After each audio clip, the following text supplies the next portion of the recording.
ಎಲ್ರಿಗೂ hi my dear student. Last ಕ್ಲಾಸಲ್ಲಿ ನಾವು ಫರ್ಟಿಲೈಸೇಷನ್ ಆ್ಯಂಡ್ ಇಂಟರ್ನಲ್ ಫರ್ಟಿಲೈಸೇಷನ್ ಇದ್ರ ಬಗ್ಗೆ ಡಿಸ್ಕಸ್ ಮಾಡಿದ್ವಿ. See next, have you heard of test tube babies? ಅಂದರೆ ನೀವು ಪ್ರಣಾಳ ಶಿಶುವಿನ ಬಗ್ಗೆ ಕೇಳಿದ್ದೀರಾ? What is the meaning of test tube babies? Is not a meaning of the babies growing inside the test tube. ಅಂದರೆ ಈ ಟೆಸ್ಟ್ ಟ್ಯೂಬ್ ಪ್ರಣಾಳ ಏನು test tube ಇರುತ್ತೆ ಈ ರೀತಿ, ಈ ಟೆಸ್ಟ್ ಟ್ಯೂಬ್ ಒಳಗೆ ಬೇಬಿ ಗ್ರೋತ್ ಆಗೋದಲ್ಲ. ಟೆಸ್ಟ್ ಟ್ಯೂಬ್ ಬೇಬೀಸ್ ಅಂದರೆ what the information, let's we discuss about that. See, Pooja and Paheli's teachers once told them in their class that in some women oviducts or placard. ಪೂಜಾ ಮತ್ತು ಪಹೇಲಿಗೆ ಅವರ teachers ಅವರ class ರೂಮಲ್ಲಿ ಒಂದ್ಸಲ discuss ಮಾಡಿದಂತೆ. ಏನಂತ, ಒಂದು ಮಹಿಳೆಯಲ್ಲಿ woman ಓವಿಡಕ್ಟ್ R ಬ್ಲಾಕಡ್, ಮಹಿಳೆಯರಲ್ಲಿ ಉಂಡನಾಳಗಳು ಕಟ್ಟಿಕೊಂಡಿರುತ್ತೆ. Ovum ಅಂದರೆ ಎಗ್ ಪ್ರೊಡ್ಯೂಸ್ ಮಾಡುತ್ತಲ್ಲ, ಫೀಮೇಲ್ ಎಗ್, ಅದು ಏನಾಗಿರುತ್ತೆ, ಬ್ಲಾಕಡ್. ಓವರೀಸ್ನಲ್ಲಿ ಎಗ್ ಪ್ರೊಡ್ಯೂಸ್ ಆಗ್ತಕ್ಕಂತಹ ಆ ಓವಮ್ ಪಾರ್ಟ್ ಬ್ಲಾಕ್ ಆಗಿರುತ್ತೆ, ಅಂಡಾಣು ಕಟ್ಟಿಕೊಂಡಿರುತ್ತೆ. These women are unable to bear babies because, ಇಂತಹ ಮಹಿಳೆಯರಲ್ಲಿ ಏನು ಬ್ಲಾಕ್ ಆಗಿದ್ರೆ ನಿಷೇಚನಕ್ಕಾಗಿ ವೀರ್ಯಾಣು ಅಂಡಾಣುಗಳನ್ನು ತಲುಪಲು ಸಾಧ್ಯವಾಗಲ್ಲ. ಅನೇಬಲ್ ಟು ಬಿಯರ್ ಬೇಬೀಸ್, ಅವರು ಒಂದು ಬೇಬೀಸ್ಗೆ ಮಗುವಿಗೆ ಜನ್ಮ ನೀಡೋದಕ್ಕೆ ಸಾಧ್ಯ ಇಲ್ಲ. Because sperms cannot reach the egg for fertilization. ಯಾಕಾಗಲ್ಲ ಅವರು ಮಗುವಿಗೆ ಜನ್ಮ ನೀಡೋದಕ್ಕೆ? Sperms cannot reach the egg. Sperm ಅಂದರೆ ವೀರ್ಯಾಣು. ಪುರುಷರಲ್ಲಿ ಇರ್ತಕ್ಕಂತಹ ಸ್ಪರ್ಮು ಆ ಎಗ್ ಇರುತ್ತಲ್ಲ, ಮಹಿಳೆಯರಲ್ಲಿ ಇರ್ತಕ್ಕಂತಹ ಎಗ್ಗನ್ನ ರೀಚ್ ಆಗಲ್ವಂತೆ, ತಲುಪಲ್ವಂತೆ ಫಾರ್ ದ ಫರ್ಟಿಲೈಸೇಷನ್. ಯಾವಾಗ ನಿಷೇಚನ ಉಂಟಾಗುವಾಗ, ಫರ್ಟಿಲೈಸೇಷನ್ ಆಗುವಾಗ ಅವರ ಸ್ಪರ್ಮು ಎಗ್ಗಿಗೆ ತಲುಪೋದಿಲ್ಲ. ಇನ್ ಸಚ್ ಕೇಸಸ್, ಇಂತಹ ಸಂದರ್ಭಗಳಲ್ಲಿ doctors collect freshly released egg. ಆಗ ಏನು ಮಾಡ್ತಾರೆ, ಮಹಿಳೆಯರಲ್ಲಿ ಉತ್ಪತ್ತಿಯಾಗುವಂತಹ ಎಗ್ ಅಂಡಾಣುವನ್ನು ಆ್ಯಂಡ್ ಸ್ಪರ್ಮ್ ವೀರ್ಯಾಣುವನ್ನು ಫ್ರೆಶ್ ಆಗಿ ಉತ್ಪತ್ತಿಯಾದ ತಕ್ಷಣ ಅದನ್ನು ಸಂಗ್ರಹಿಸಿಕೊಂಡು and keep them together for a few hours, ಕೆಲವು ಗಂಟೆಗಳವರೆಗೆ ಅದನ್ನು ಒಂದು ನಿರ್ದಿಷ್ಟ ತಾಪಮಾನದಲ್ಲಿ ಮಹಿಳೆಯ ಅಂಡಾಣು ಮತ್ತು ಪುರುಷನ ಸ್ಪರ್ಮ್ ಎರಡನ್ನೂ ಸಂಗ್ರಹಿಸಿ ಒಂದು ನಿರ್ದಿಷ್ಟ ತಾಪಮಾನದಲ್ಲಿ ಸಂಗ್ರಹಿಸಿ ಕೆಲವು ಗಂಟೆಗಳ ಕಾಲ ಇಡ್ತಾರೆ. For IVF or IVF full form ಅಂದರೆ in vitro fertilisation.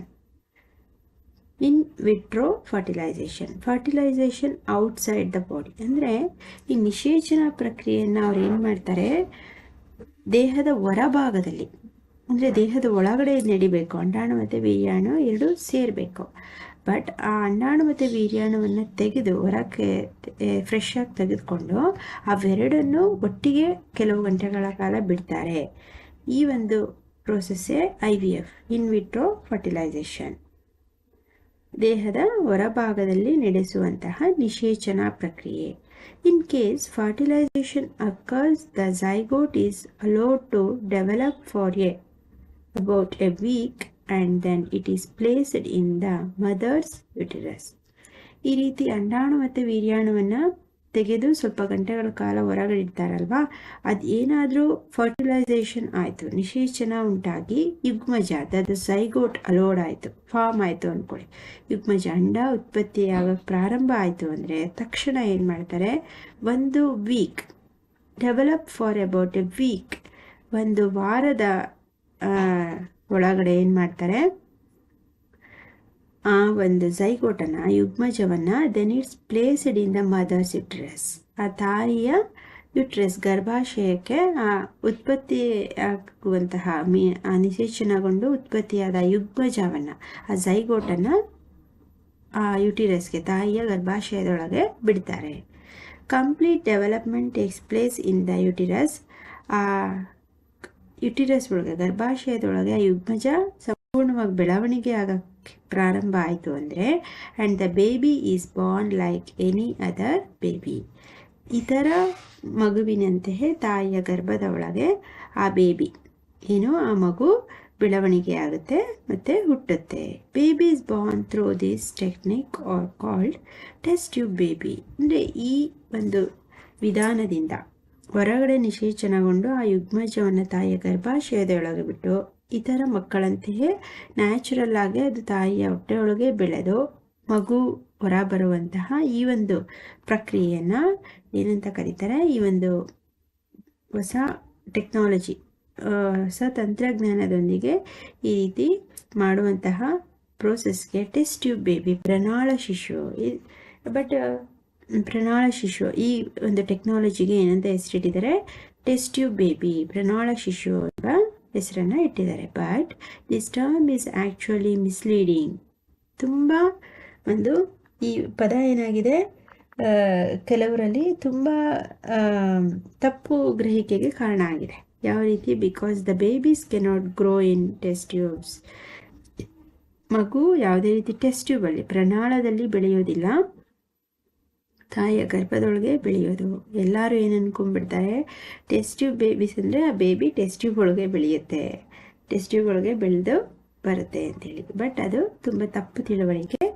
Test tube ಒಳಗಡೆ ಏನಾಗುತ್ತೆ, ಆ ಒಂದು ಇಬ್ಬರ ಒಂದು ಎಗ್ಗು ಮತ್ತು ಸ್ಪರ್ಮ್ನ ಫ್ಯೂಷನ್ ಮಾಡಿ ಬೆಳವಣಿಗೆ ಆದಂತಹ ಝೈಗೋಡ್ನ ತಾಯಿಯ ಗರ್ಭದೊಳಗೆ ಬೆಳೀತಾರೆ, ಅಲ್ಲಿ ನ್ಯಾಚುರಲ್ ಆಗಿ ಮಗು ಬೆಳೆಯುತ್ತೆ. ಆದರೆ ಈ ಟೆಸ್ಟ್ ಟ್ಯೂಬ್ ಒಳಗೆ ಫ್ಯೂಷನ್ ಮಾಡ್ತಾರಲ್ಲ, ಇದಕ್ಕೋಸ್ಕರ ಇದನ್ನು ಟೆಸ್ಟ್ ಟ್ಯೂಬ್ ಬೇಬಿ ಅಂತೇಳಿ ಕರೆಯೋದು ಅಷ್ಟೇ. ಅರ್ಥ ಆಯ್ತಾ? ಕೇಳಿರ್ತೀರ ಇತ್ತೀಚೆಗೆ ಎಷ್ಟೊಂದು ಜನ ಟೆಸ್ಟ್ ಟ್ಯೂಬ್ ಬೇಬೀಸ್ ಎಲ್ಲ ಮಾಡ್ತಿರೋವಂಥದ್ದು. You will be surprised to know that in many animals fertilization takes place outside the body of the female. ನಮ್ಮೆಲ್ಲರಿಗೂ ಗೊತ್ತಿರೋದು, ಯಾವುದೇ ಒಂದು ಜೀವಿ ತನ್ನ ತಾಯಿಯಿಂದ ಹುಟ್ಟುತ್ತೆ, ತಾಯಿ ಅದಕ್ಕೆ ಜನ್ಮವನ್ನು ನೀಡೋದು ಅಂತೇಳಿ. ಆದರೆ ಇನ್ನೂ ಒಂದು ಆಶ್ಚರ್ಯಕರವಾದಂಥ ಸರ್ಪ್ರೈಸಿಂಗ್ ವಿಷಯ ಅಂದರೆ, ಫೀಮೇಲ್ ಹೆಣ್ಣಿನ ದೇಹದ ಹೊರಭಾಗದಲ್ಲೂ ಫರ್ಟಿಲೈಸೇಷನ್ ನಿಷೇಚನ ನಡೆಯುತ್ತೆ. ಎಲ್ಲಿ? ಕೆಲವೊಂದು ಪ್ರಾಣಿಗಳಲ್ಲಿ. In that many animals fertilisation, ಕೆಲವೊಂದು ಪ್ರಾಣಿಗಳಲ್ಲಿ ಹೆಣ್ಣಿನ ದೇಹದ ಹೊರಗಡೆ ಫರ್ಟಿಲೈಸೇಷನ್ ನಿಷೇಚನ ನಡೆಯುತ್ತೆ. ದೀಸ್ ಅನಿಮಲ್ಸ್, ಇಂತಹ ಪ್ರಾಣಿಗಳಲ್ಲಿ fertilisation takes place in water. ಹೆಣ್ಣಿನ ದೇಹದ ಹೊರಗಡೆ ನಡೆಯುವಂತಹ ತಾಯಿಯ ದೇಹದ ಒಳಗಡೆ ಹುಟ್ಟಲ್ಲ, ಹೊರಭಾಗದಲ್ಲಿ ರೀತಿ ಜನ್ಮವನ್ನು ನೀಡುವಂತಹ ಪ್ರಾಣಿಗಳು ಸಾಮಾನ್ಯವಾಗಿ ಎಲ್ಲಿ ಇರುತ್ತವೆ? ನೀರಿನಲ್ಲಿ. ಎಲ್ಲಿರುತ್ತವಂತೆ? ನೀರಿನಲ್ಲಿ ನಿಷೇಚನವನ್ನು ನಡೆಸುತ್ತವಂತೆ. Let us find out how this happen. ಹಾಗಾದರೆ ತಾಯಿ ಗರ್ಭದ ಒಳಗಡೆ ಸಾಮಾನ್ಯವಾಗಿ ಎಲ್ಲ ಜೀವಿಗಳು ಹುಟ್ಟುತ್ತೆ, ಆದರೆ ತಾಯಿಯ ಗರ್ಭದ ಹೊರಭಾಗ ದೇಹದ ಸಂಪರ್ಕ ಇಲ್ಲದೆ, ಅಂದರೆ ದೇಹದ ಒಳಗಡೆ ಬೆಳೆಯದೆ ಹೊರಭಾಗದಲ್ಲಿ ನೀರಿನಲ್ಲಿ ಯಾವ ರೀತಿ ಬೆಳೆಯುತ್ತೆ, ಅದು ಹೇಗೆ ತಾಯಿ ಮಗುವನ್ನು ಉಂಟು ಮಾಡುತ್ತೆ, ಆ ಮರಿಯನ್ನು ಉಂಟು ಮಾಡುತ್ತೆ ಅನ್ನೋದನ್ನು ಡಿಸ್ಕಸ್ ಮಾಡೋಣ. ಎಷ್ಟು ಒಂಥರ ಇಮ್ಯಾಜಿನ್ ಮಾಡಿಕೊಂಡ್ರೆ ತುಂಬ ಸರ್ಪ್ರೈಸಿಂಗ್ ಅಲ್ವಾ? ಆಶ್ಚರ್ಯಕರವಾಗಿರುತ್ತೆ. ಯಾವ ರೀತಿ ಬೆಳಿಬೋದು? ನಾವೆಲ್ಲರೂ ನಮ್ಮ ತಾಯಿಯಿಂದ ಹುಟ್ಟಿರ್ತೀವಿ ಅಲ್ವಾ? ನೀವು ನೋಡಿರ್ತೀರ, ನಿಮ್ಮ ಅಕ್ಕಂದಿರು ಪ್ರೆಗ್ನೆಂಟ್ ಆದರೆ ಅವ್ರು ಯಾವ ರೀತಿ ಇರ್ತಾರೆ ಅಲ್ವಾ? ಅಥವಾ ನಿಮ್ಮ ಆಂಟಿನೋ, ಈ ರೀತಿ ಎಲ್ಲರೂ ನೋಡಿರ್ತೀರ. ಬಟ್ ಇದು ವಿತೌಟ್ ಮದರ್ ಸ್ಟೊಮಕ್, ತಾಯಿಯ ಗರ್ಭದಲ್ಲಿ ಅಲ್ಲದೆ ಹೇಗೆ ಹುಟ್ಟುತ್ತೆ ಡಿಸ್ಕಸ್ ಮಾಡೋಣ. ಅದಕ್ಕೆ ಒಂದು ಎಕ್ಸಾಂಪಲ್ನ ಕೊಟ್ಟಿದ್ದಾರೆ ಆಕ್ಟಿವಿಟಿ ಮೂಲಕ. Visit some ponds or slow flowing streams during spring or rainy seasons. ಮಳೆಗಾಲದಲ್ಲಿ ಅಥವಾ ಚಳಿಗಾಲದಲ್ಲಿ, ಸ್ಪ್ರಿಂಗ್ ಅಥವಾ ರೈನಿ ಸೀಸನಲ್ಲಿ ಏನು ಮಾಡಿ, ನಿಧಾನವಾಗಿ ಹರಿಯುವಂತಹ ಪಾಂಡ್, ನದಿ ಅಥವಾ ಕೆರೆ ಅಥವಾ ಕೊಳಗಳು, ಇಲ್ಲಿಗೆ ಭೇಟಿ ನೀಡಿ ನೋಡಿ. ಹರಿತಿರುತ್ತಲ್ಲ, ಹಳ್ಳಿಗಳ ಮಕ್ಕಳಾದರೆ ಅವ್ರಿಗೆ ತುಂಬ ಚೆನ್ನಾಗಿ ಗೊತ್ತಿರುತ್ತೆ. ಅದೆಲ್ಲ ಅವರು ನ್ಯಾಚುರಲ್ ಆಗಿ ನೋಡಿರ್ತಾರೆ, ಅವ್ರಿಗೆ ನೈಸರ್ಗಿಕವಾಗಿ ಅದೆಲ್ಲ ಅದರ ನಾಲೆಡ್ಜ್ ಇರುತ್ತೆ. ಅವ್ರಿಗೆ ನಾವು ಹೇಳೋದೇ ಬೇಡ, ನಾವೇ ಕೇಳಿದ್ರೆ ನಮಗೆ ತುಂಬ ಚೆನ್ನಾಗಿ ಎಕ್ಸ್ಪ್ಲೈನ್ ಮಾಡ್ತಾರೆ ಅವರು. ಅಷ್ಟು ಒಳ್ಳೆ ನಾಲೆಡ್ಜ್ ಇರುತ್ತೆ. ಮಕ್ಕಳುಗಳು ನೇರವಾಗಿ ಅದೆಲ್ಲ ಅವರು ಅಲ್ಲೇ ವಾಸಿಸೋದ್ರಿಂದ ಎಲ್ಲವನ್ನು ನೋಡಿರ್ತಾರೆ.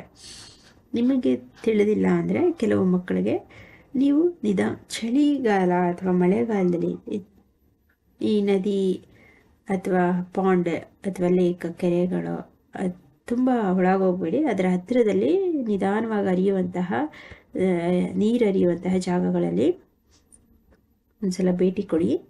Lookout for clusters of frogs egg floating in water. ಅಲ್ಲಿ ಕೆಲವೊಂದು ಮೊಟ್ಟೆಗಳು, ಯಾವುದ್ರದ್ದು ಫ್ರಾಗ್ ಮೊಟ್ಟೆ ಅಂತೆ, ಕಪ್ಪೆಯ ಕೆಲವೊಂದು ಮೊಟ್ಟೆಗಳು ನೀರಿನಲ್ಲಿ ಹರಿದಾಡುವುದನ್ನು, ತೇಲುವುದನ್ನು, ಅದರೊಳಗಿರುವುದನ್ನು ನೋಡ್ಬೋದು. Right on the colour and size of the eggs. ಹಾಗಾದರೆ ಆ ನೀರಿನಲ್ಲಿ ಕಂಡುಬರುವಂತಹ ಮೊಟ್ಟೆಯ ಸೈಜ್, ಗಾತ್ರ ಎಷ್ಟು, ಅದರ ಕಲರ್ ಏನು, ಆ ಮೊಟ್ಟೆ ಯಾವ ರೀತಿ ಇರುತ್ತೆ ಅದನ್ನು ನೋಟ್ ಮಾಡ್ಕೊಳ್ಳಿ, ಬರೆದು ತೊಗೊಂಡು ಬನ್ನಿ.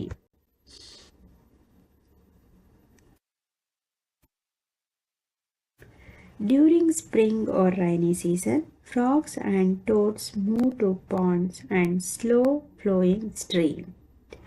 ಸಾಮಾನ್ಯವಾಗಿ ವಸಂತ ಋತುವಿನಲ್ಲಿ, ಡ್ಯೂರಿಂಗ್ ಸ್ಪ್ರಿಂಗ್ ಸೀಸನ್, ವಸಂತ ಕಾಲ ಅಂದರೆ ಮಳೆ ಬರುವ ಕಾಲ, ಮಳೆ ಇನ್ನೇನು ಬರುತ್ತೆ, ಕಪ್ಪೆಗಳು ಸೌಂಡ್ ಮಾಡ್ತಿರುತ್ತೆ, ಅಬ್ಸರ್ವ್ ಮಾಡಿ. ಮಳೆ ಬರುತ್ತೆ ಅಂದರೆ ಕಪ್ಪೆಗಳು ಶಬ್ದ ಮಾಡ್ತಿದೆ ಅಂದರೆ ಮಳೆ ಬರುತ್ತೆ ಅಂತ. ವಸಂತ ಕಾಲದಲ್ಲಿ ಅಥವಾ ಮಳೆಗಾಲದಲ್ಲಿ, ರೈನಿ ಸೀಸನಲ್ಲಿ ಫ್ರಾಗ್ಸ್ ಗಂಡು ಕಪ್ಪೆಗಳು ಮತ್ತು ಹೆಣ್ಣು ಕಪ್ಪೆ, frogs and toads move to pond and slow flowing stream. ನಿಧಾನವಾಗಿ ಇರ್ತಕ್ಕಂಥ ನೀರಿನ ಕಡೆಗೆ ಹೋಗುತ್ತೆ. ಎಲ್ಲಿ ನೀರಿರುತ್ತೋ ಅಲ್ಲಿ ಕಪ್ಪೆಗಳು, ಗಂಡು ಕಪ್ಪೆ ಮತ್ತು ಹೆಣ್ಣು ಕಪ್ಪೆ ಎರಡೂ ಬರುತ್ತೆ. When the male and female come together in water. ಆ ಗಂಡು ಕಪ್ಪೆ ಮತ್ತು ಹೆಣ್ಣು ಕಪ್ಪೆ ಎರಡು ನೀರಿನ ಒಳಭಾಗಕ್ಕೆ ಸೇರಿಕೊಳ್ಳುತ್ತೆ. The female lays hundreds of eggs. ಅದರಲ್ಲಿ ಹೆಣ್ಣು ಕಪ್ಪೆ ಏನು ಮಾಡುತ್ತೆ, ಸಾವಿರಾರು ಅಂದರೆ ನೂರಾರು ಮೊಟ್ಟೆಗಳನ್ನು ಆ ನೀರಿನ ಒಳಗಡೆ ಬಿಡುತ್ತಂತೆ. Unlike hens egg, frogs eggs is not covered by a shell. ಆದರೆ ಒಂದು ಅಬ್ಸರ್ವ್ ಮಾಡಿ, ಆ ಕಪ್ಪೆಗಳು ಬಿಡ್ತಕ್ಕಂತಹ, ಆ ಹೆಣ್ಣು ಕಪ್ಪೆ ಬಿಡುವಂತಹ ಆ ಮೊಟ್ಟೆ ಇರುತ್ತಲ್ಲ, ಆ ಮೊಟ್ಟೆಗೆ ಯಾವುದೇ ರೀತಿಯ ಕವಚ, ಅಂದರೆ ಈ ಕೋಳಿ ಮೊಟ್ಟೆಗೆ ಬಿಳಿಯಾದ ಒಂದು ಶೆಲ್ ಇರುತ್ತೆ ನೋಡಿ, ಕವಚ, ಆ ರೀತಿ ಇರುತ್ತಲ್ಲ, ಆ ರೀತಿ ಯಾವುದೇ ರೀತಿ ಆ ಮೊಟ್ಟೆಗಳಿಗೆ frogs eggs is not covered by a shell. ಕಪ್ಪೆಯಲ್ಲಿ ಕಂಡುಬರುವಂತಹ ಹೆಣ್ಣು ಕಪ್ಪೆ ಬಿಡುವಂತಹ ಆ ಮೊಟ್ಟೆಗೆ ಯಾವುದೇ ರೀತಿ ಕವಚಗಳು, ಶೆಲ್ಲು ಇರೋದಿಲ್ಲ. And it is comparatively very delicate. ಈ ಕೋಳಿ ಮೊಟ್ಟೆಗೆ ಕಂಪೇರ್ ಮಾಡಿದರೆ ಈ ಕಪ್ಪೆಯ ಮೊಟ್ಟೆಗಳು ತುಂಬ ಡೆಲಿಕೇಟ್, ತುಂಬ ಸೂಕ್ಷ್ಮವಾಗಿ, ತುಂಬ ಸಾಫ್ಟ್ ಇರುತ್ತೆ, ತುಂಬ ಮೆದುವಾಗಿ, ತುಂಬ ಅದು ಟಚ್ ಮಾಡಿದ್ರೆ ತುಂಬ ಜಾರತ್ತೆ, ಅಷ್ಟು ತುಂಬ ಸೂಕ್ಷ್ಮವಾದ ಡೆಲಿಕೇಟ್ ಆದಂತಹ ಮೊಟ್ಟೆಗಳು. ಯಾವುದ್ರದ್ದು, ಫ್ರಾಗ್ಸ್ದ. A layer of jelly holds the eggs together and provides protection to the eggs.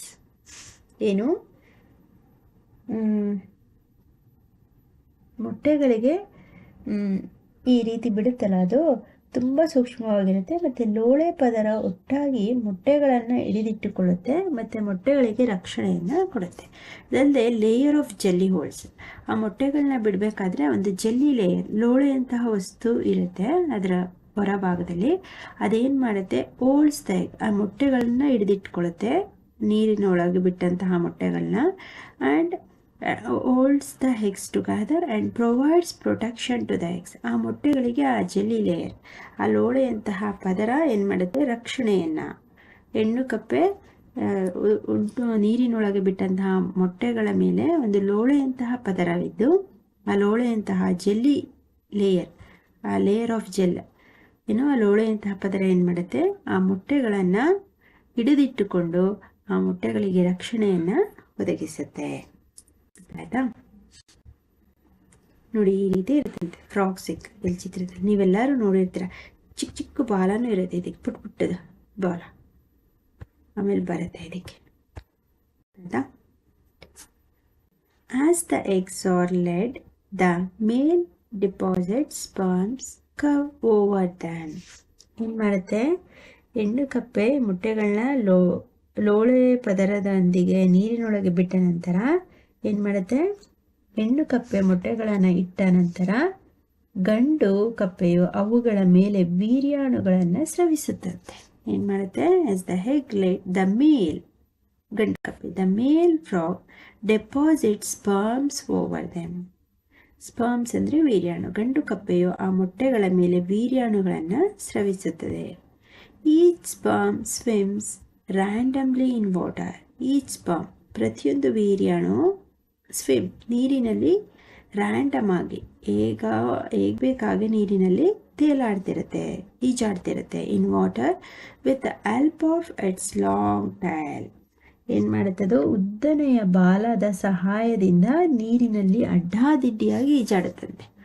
ಅಂದರೆ ಮೇಲ್ ಸ್ಪರ್ಮ್ಗೆ, ಗಂಡು ಕಪ್ಪೆ ಬಿಡ್ತಕ್ಕಂಥ ಸ್ಪರ್ಮ್ಗೆ ಬಾಲಗಳಿರುತ್ತೆ, ಚಿಕ್ಕ ಚಿಕ್ಕದಾದ ಈ ಬಾಲಗಳನ್ನು ಹೊಂದಿರುತ್ತೆ ಆ ಸ್ಪರ್ಮ್. ಇದು ನೀರಿನೊಳಗಡೆ ಏನು ಅಡ್ಡಾದಿಡ್ಡಿಯಾಗಿ ಹೇಗೆ ಬೇಕಾಗಿ randomly swims. The sperm, each sperm swims randomly in water with the help of long tail. ಉದ್ದನೆಯ ಬಾಲದ ಸಹಾಯದಿಂದ ನೀರಿನ ಒಳಗಡೆ ಗಂಡು ಕಪ್ಪೆಯ ವೀರ್ಯಾಣುಗಳು ಈಜಾಡುತ್ತಿರುತ್ತೆ. The sperms come in contact with eggs. ಈ ರೀತಿ ಹೇಗೆ ಬೇಕಾಗಿ ಓಡಾಡುವಾಗ ಎಗ್ ಏನು ಆ ಮೊಟ್ಟೆಗಳು ಏನು sperms come into contact with eggs.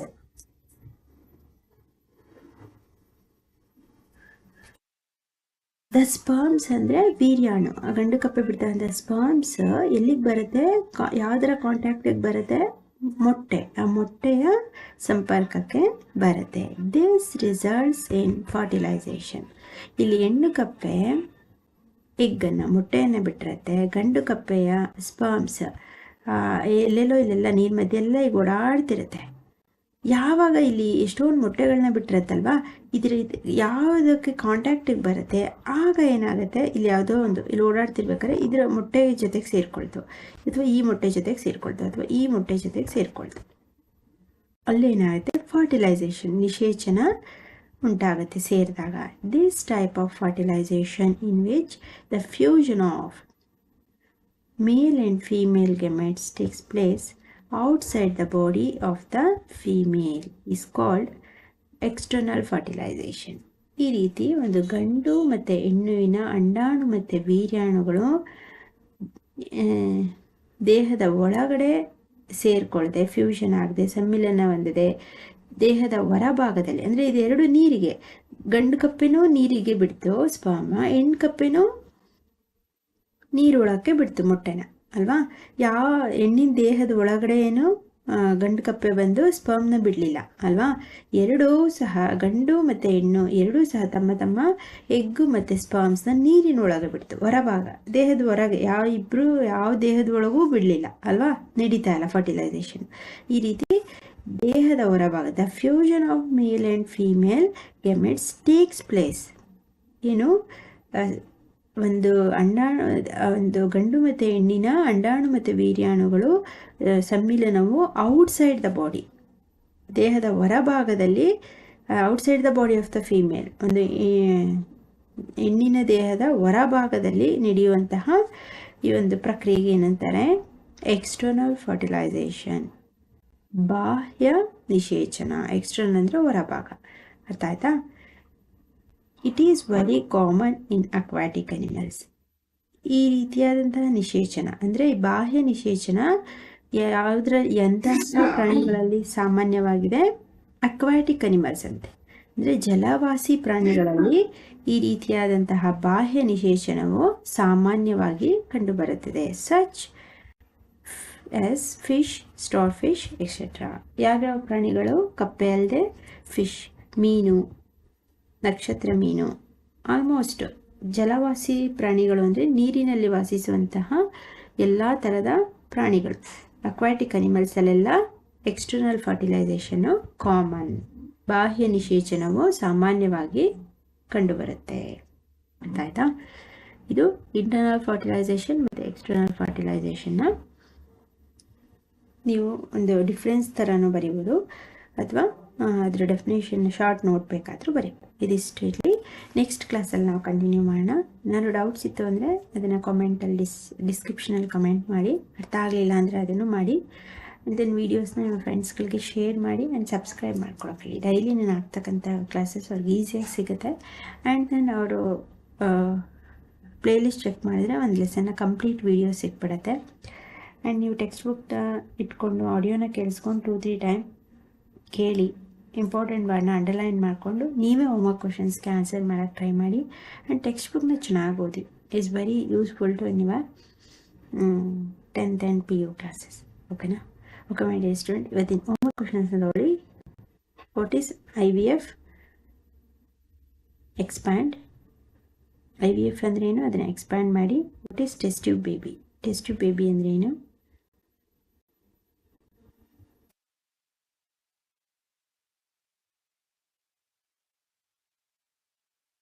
And ಇಲ್ಲೊಂದು ಹೋಮ್ವರ್ಕ್ ಕ್ವಶನ್ ಇದೆಯಲ್ಲ, visit and collect the size and colour of the frogs egg.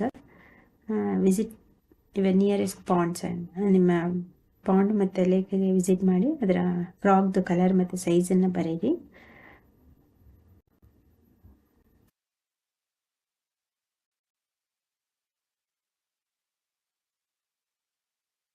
How the frogs are released egg in water. ಕಪ್ಪೆ ಯಾವ ರೀತಿ ನೀರಿನಲ್ಲಿ ಮೊಟ್ಟೆಯನ್ನು ರಿಲೀಸ್ ಮಾಡುತ್ತೆ? ಎಕ್ಸ್ಪ್ಲೈನ್. ಅದರ ಮೊಟ್ಟೆದು ಅದರ ಯಾವ ರೀತಿ ಅಲ್ಲೇ ಜೆಲ್ಲಿ ಲೇಯರ್ ಇರುತ್ತೆ ಅದ್ರ ಬಗ್ಗೆ, ಮೊಟ್ಟೆ ಬಗ್ಗೆ ಎಕ್ಸ್ಪ್ಲೈನ್ ಮಾಡಿ. How the size is differ from frogs and hens egg. ಮೊಟ್ಟೆ ಮತ್ತು ಕಪ್ಪೆ ಮತ್ತು ಕೋಳಿಯ ಮೊಟ್ಟೆ ಹೇಗೆ ಭಿನ್ನವಾಗಿದೆ ಅಂಥೇಳಿ ಇಲ್ಲಿ ಬರೀಬೋದು ನೀವು.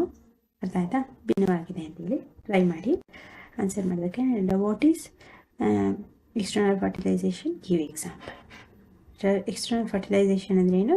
ಎಕ್ಸಾಂಪಲ್ ಕೊಡಿ. ಆ್ಯಂಡ್ ದೆನ್ ಇನ್ನೊಂದು, how sperms produced in frog. Frog ಸ್ಪರ್ಮ್ನ ಹೇಗೆ ಪ್ರೊಡ್ಯೂಸ್ ಮಾಡುತ್ತೆ? ಇದನ್ನು ಬರಿಬೋದು ನೀವು. ನೀರಿನಲ್ಲಿ ಹೇಗೆ ಪ್ರೊಡ್ಯೂಸ್ ಮಾಡುತ್ತೆ ಅಂತೇಳಿ. Right A short note on frog sperm and right A short note on frog egg. ಇದ್ರ ಬಗ್ಗೆ ನೀವು ಶಾರ್ಟ್ ನೋಟ್ ಬರಿಬೋದು. ಫ್ರಾಗ್ದು ಎಗ್ ಹೇಗಿರುತ್ತೆ ಮತ್ತು ಸ್ಪರ್ಮ್ ಹೇಗಿರುತ್ತೆ, ಹೇಗೆ ಪ್ರೊಡ್ಯೂಸ್ ಮಾಡುತ್ತೆ ವಾಟರಲ್ಲಿ. ಅರ್ಥ ಆಯ್ತಾ? ಇದಿಷ್ಟು ಇವತ್ತಿನ ಹೋಮ್ವರ್ಕ್ ಕ್ವಶನ್ಸು. ಏನಾದರೂ ಡೌಟ್ಸ್ ಇತ್ತು ಅಂದರೆ ಅದನ್ನು ಕಾಮೆಂಟ್ ಮಾಡಿ. ಆ್ಯಂಡ್ ಈ ಹೋಮ್ವರ್ಕ್ ಕ್ವಶನ್ಸ್ನೆಲ್ಲ ಅಡಿಷನಲ್ ಕ್ವಶನ್ ಆಗಿ ನಿಮ್ಮ ಎಕ್ಸಸೈಸ್ ಕ್ವಶನ್ ಆ್ಯಂಡ್ ಆನ್ಸರ್ ಆದಮೇಲೆ ಅಡಿಷನಲ್ ಕ್ವಶನ್ಸ್ ಅಂತ ಹಾಕ್ಕೊಂಡು ನೋಟ್ ಮಾಡಿ ಇಟ್ಕೊಳ್ಳಿ. ಆ ಪ್ರತಿ ಲೆಸನ್ ಆದಮೇಲೆ ಪ್ರತಿ ಲೆಸನ್ಗೂ ಇದು ನಿಮ್ಮ ಸ್ಕೂಲ್ಗಳಲ್ಲಿ ಟೆಸ್ಟ್ಗಳನ್ನ ಕೊಟ್ಟಾಗ ಟೆಕ್ಸ್ಟ್ ಬುಕ್ ಇನ್ಸೈಡ್ ಕ್ವಶನ್ಸ್ನ ಕೊಟ್ಟಿರ್ತಾರೆ, ಆವಾಗ ತುಂಬ ಹೆಲ್ಪ್ ಆಗುತ್ತೆ. ಯಾವುದಕ್ಕಾದ್ರೂ ಗೊತ್ತಾಗಲಿಲ್ಲ ಅಂದರೆ ಅದನ್ನು ಕಾಮೆಂಟ್ ಮಾಡಿ ನಾನು ಅದಕ್ಕೆ ಆನ್ಸರ್ಸ್ನ ಮಾಡಿಕೊಡ್ತೀನಿ. ಓಕೆನಾ? Okay, my dear student, thank you.